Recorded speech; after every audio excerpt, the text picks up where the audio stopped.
Olá, tudo bem? Bom dia, boa tarde, boa noite, dependendo do horário que você esteja assistindo. Eu sou o pastor Luciano, da Igreja Adventista do Sétimo Dia, e venho, através desse vídeo, mostrar para você um tema muito interessante da Palavra de Deus.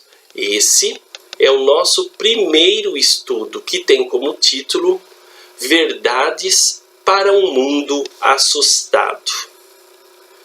Vamos começar então. Quase todo mundo está com medo. Medo do quê? Medo de virar a última página da história e ler em grandes letras garrafais: fim.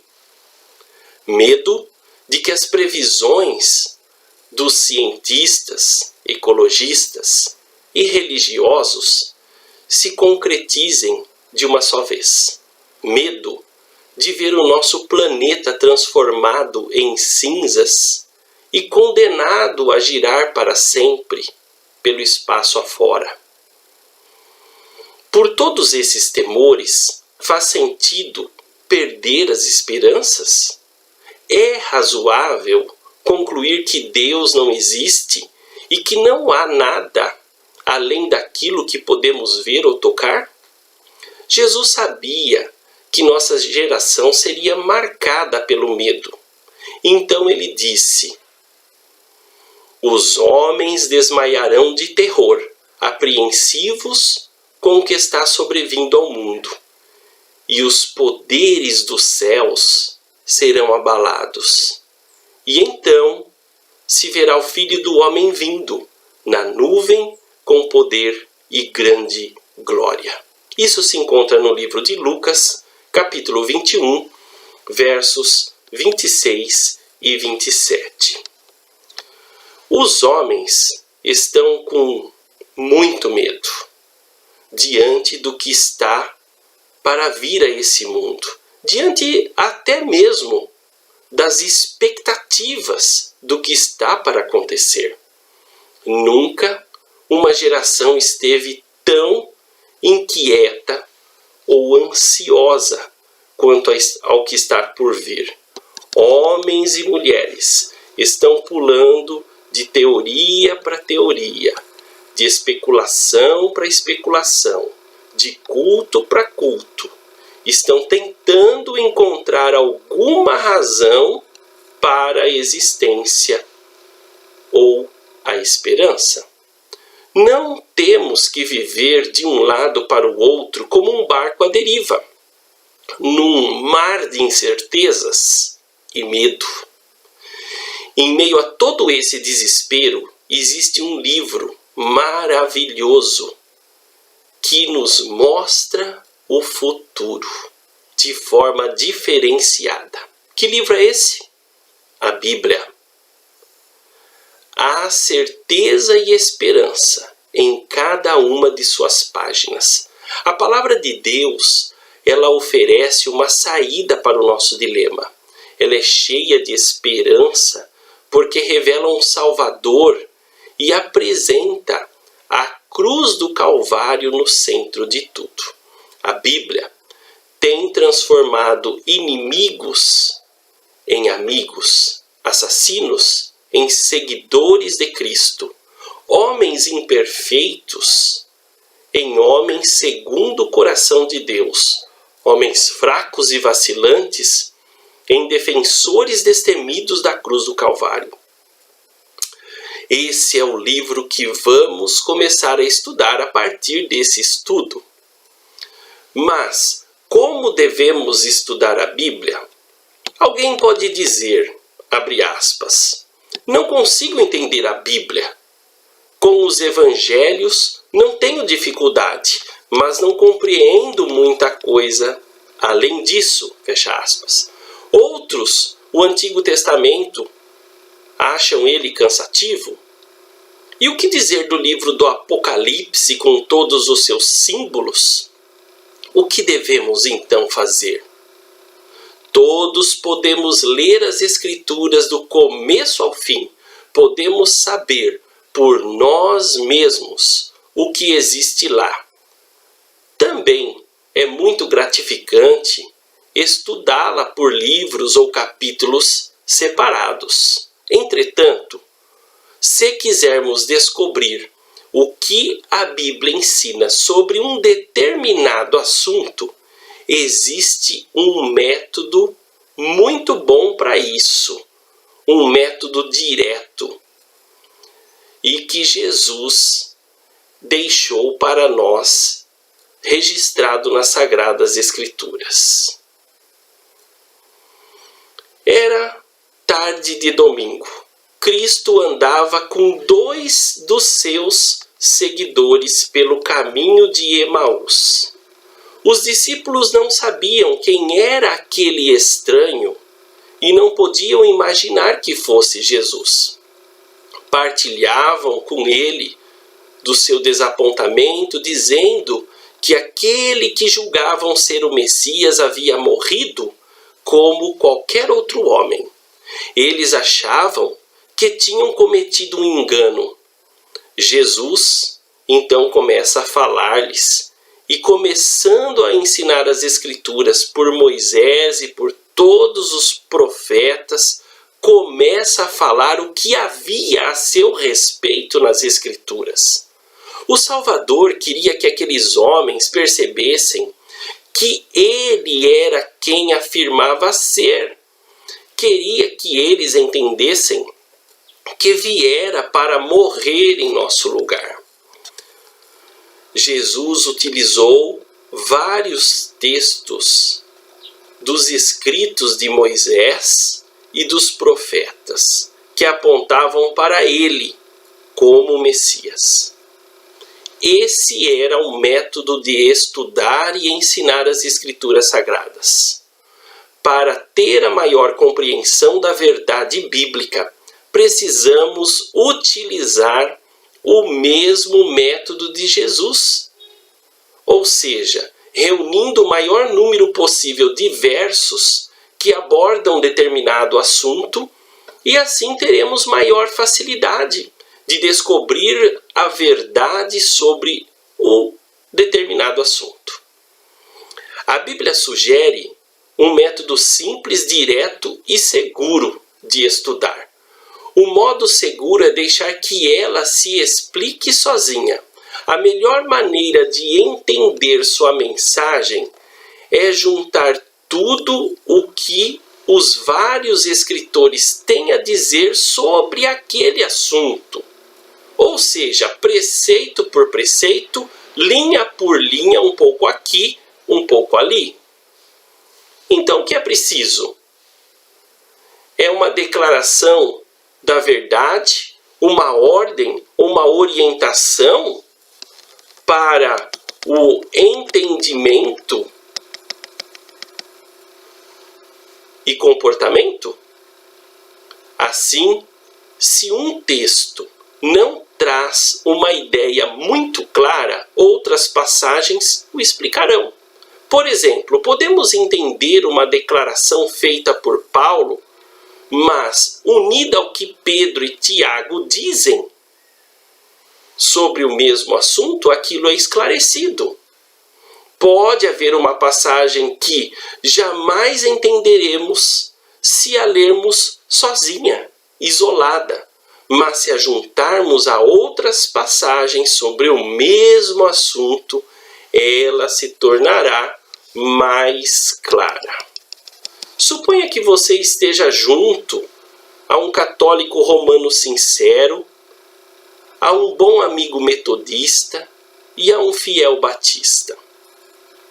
O católico entende a passagem de modo diferente do metodista, que por sua vez a entende diferente do batista. Agora, qual das 3 pessoas é que está certa? Qual delas está vendo a verdade sobre esse texto? Pense a respeito. O batista é fiel, o metodista é um bom amigo e o católico é sincero. O que você diria?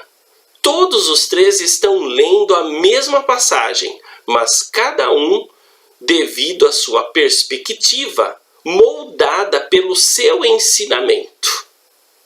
Vê a passagem da sua forma, com a sua visão, com o seu modo de pensar, ou seja, um diferente do outro. Portanto, o método que Jesus usou, proposto na própria Bíblia, resolve esse problema, esse dilema. Por quê? Uma passagem sobre aquele assunto puxa para outra passagem sobre aquele mesmo assunto e uma vai esclarecendo a outra, tirando as nossas dúvidas.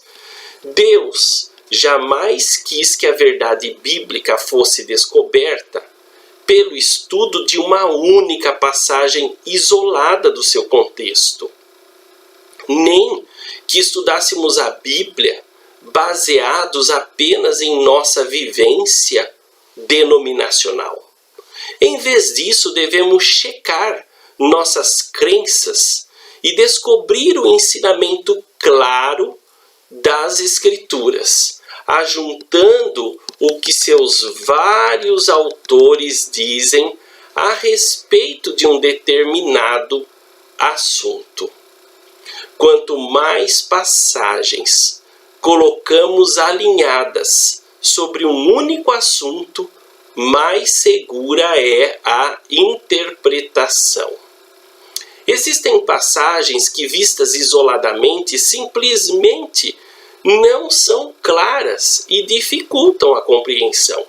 Há pessoas que argumentam e especulam a respeito delas, tentando fazer com que os textos digam o que elas querem que digam. Assim, é fácil errar, mas se usarmos o método que Jesus usou, estaremos seguros. Alguns, por muito tempo, têm tentado entender a Bíblia por si mesmos. Entretanto, não sabem como proceder. Você sente que precisa de ajuda de um professor em quem possa confiar? Quem seria essa pessoa imparcial? Existem tantas igrejas, tantas crenças, tantas vozes e todos afirmando estarem certas. Mas com tantas diferenças e com tantas contradições. Então, você se retrai e pensa: se eu estudar a Bíblia com um católico, provavelmente me tornarei católico. Mas, se aprender com um amigo presbiteriano, as evidências apresentadas provavelmente me parecerão igualmente convincentes. E se o meu professor for testemunha de Jeová ou Mórmon, também da mesma forma. Todos eles são convincentes. Então, penso eu, sou uma vítima da dúvida. Qual é, então, o orientador que devo escolher?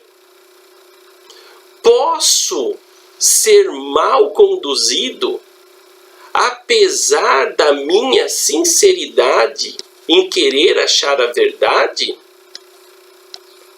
É simples entender como você se sente, mas há uma promessa de Jesus que lhe trará tranquilidade, e a todos que pensam assim. Abre aspas. Se alguém decidir fazer a vontade de Deus, descobrirá se o meu ensino vem de Deus ou se falo por mim mesmo, fecha aspas. Isso se encontra em João 7,17.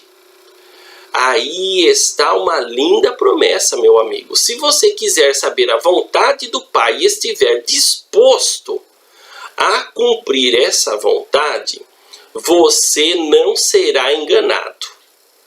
Reconhecerá a verdade e perceberá o erro. Isso não lhe traz confiança? Você pode testar tudo o que ouvir, tudo o que vir e tudo o que ler através deste método. Um pouquinho aqui, um pouquinho ali, comparando um assunto num livro da Bíblia com o mesmo assunto em outro livro da Bíblia. E assim não terá como errar. Existem muitas coisas emocionantes pela frente. E isso não é nenhum exagero, porque a verdade para o final dos tempos é realmente muito empolgante. Pelo que não deixarei, diz o apóstolo Paulo, pelo que não deixarei de exortar-vos sempre acerca destas coisas, ainda que bem as saibais, e estejais confirmados na presente verdade. Isso, na verdade, quem disse foi Pedro, em 2 Pedro, capítulo 1, verso 12, na Bíblia Revista e Atualizada. Pedro também diz, na presente verdade, porque a verdade é para agora, é para o tempo presente, é a verdade que precisamos conhecer se quisermos estar preparados para o que vem adiante e para os nossos dias, dias dos quais estão diante de nós.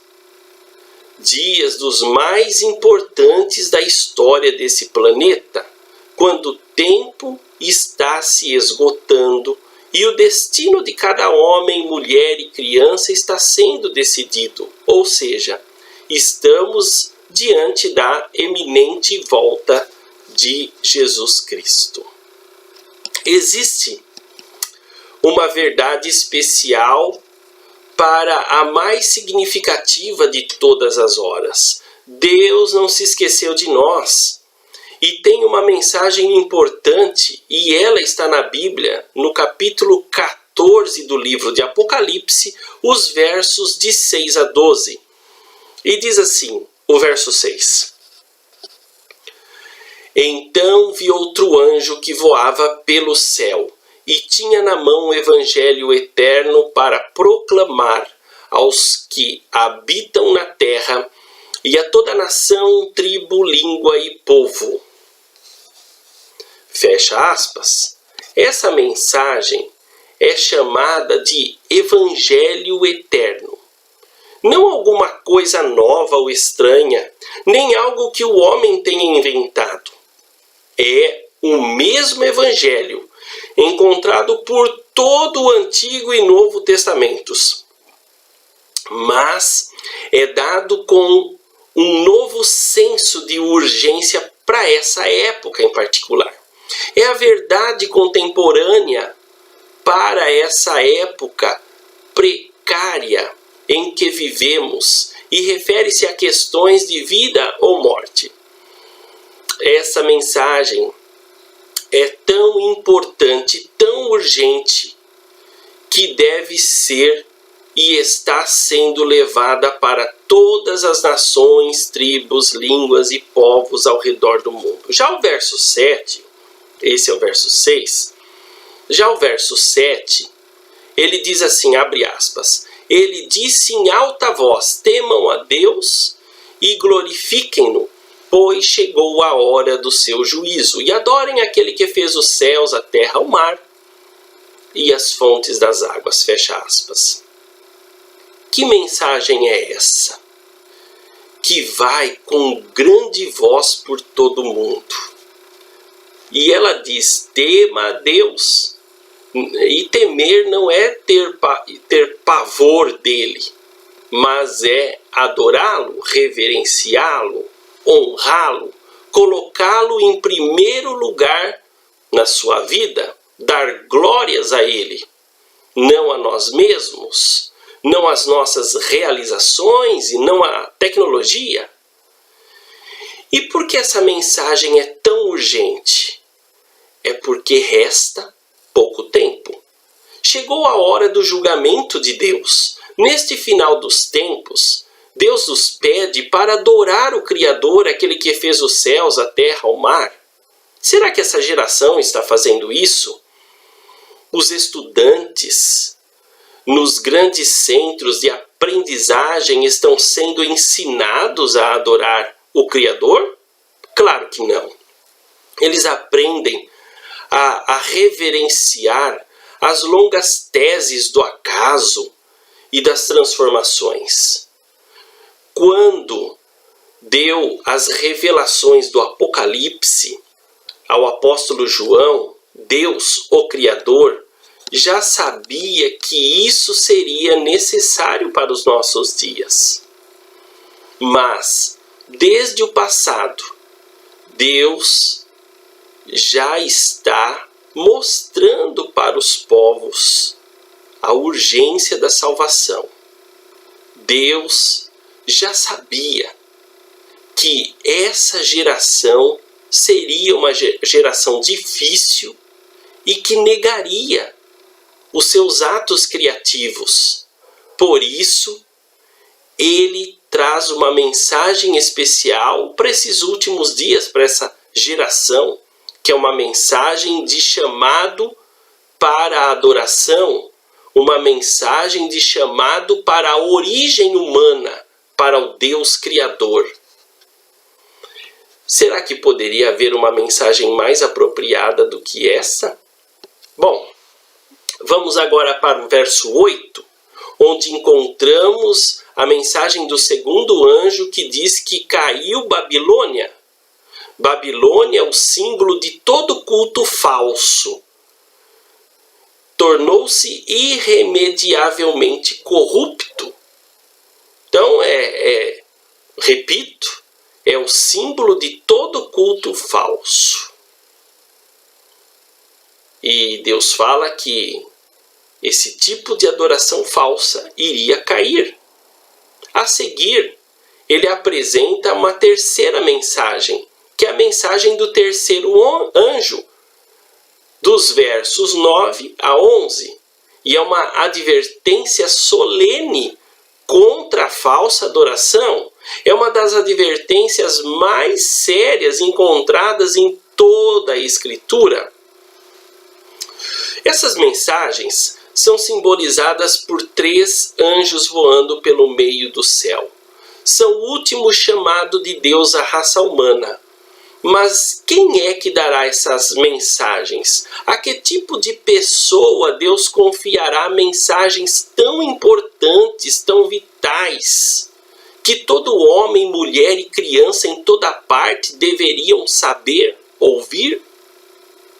Encontramos uma boa pista no verso 12, que diz assim: aqui está a esperança dos santos, que obedecem aos mandamentos de Deus e permanecem fiéis a Jesus. Fecha aspas. Os mandamentos de Deus e a fé de Jesus, evidentemente, pertencem a um culto verdadeiro.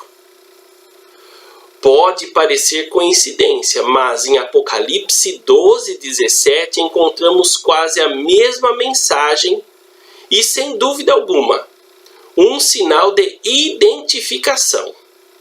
Como saberemos se esse é o povo dos últimos dias e que mensagens os 3 anjos trazem para o final dos tempos? O primeiro dos anjos anuncia que a hora do juízo de Deus é chegada. Desde que Jesus disse que o juízo viria no final dos tempos, isto faz dela uma mensagem atual. Sabemos disso através das mensagens simbolizadas pelos 3 anjos, que se seguem quase imediatamente nos versos 14 a 16, descrevendo o Senhor Jesus descendo dos céus para colher a seara da terra. Diz o texto bíblico assim, abre aspas: olhei e diante de mim estava uma nuvem branca, e assentado sobre a nuvem alguém semelhante a um filho do homem. Ele estava com uma coroa de ouro na cabeça e uma foice afiada na mão. Então saiu do santuário um outro anjo que bradou em alta voz àquele que estava sentado sobre a nuvem, dizendo: tome a sua foice e faça a colheita, pois a safra da terra está madura, chegou a hora de colhê-la. Fecha aspas, esse é o verso 14. Jesus disse que a seara é o fim do mundo e os ceifeiros são os anjos. Isso está em Mateus capítulo 13, versos 38 e 39. A segunda vinda de Cristo, logo após a mensagem do final dos tempos, é o glorioso clímax. Essa é a esperança de cada cristão. O último chamado de Deus para este planeta rebelde foi e está sendo partilhado com todos. Esta é a hora emocionante em que vivemos quando os sons da volta de Jesus já estão bem próximos de nós. Tudo o que acontece, seja um incêndio catastrófico, um terremoto, um vulcão em erupção, uma inundação devastadora, uma ameaça de guerra, está dizendo em uma só voz: Jesus virá em breve. A maneira como reagiremos a tudo isso depende inteiramente do nosso relacionamento com Jesus.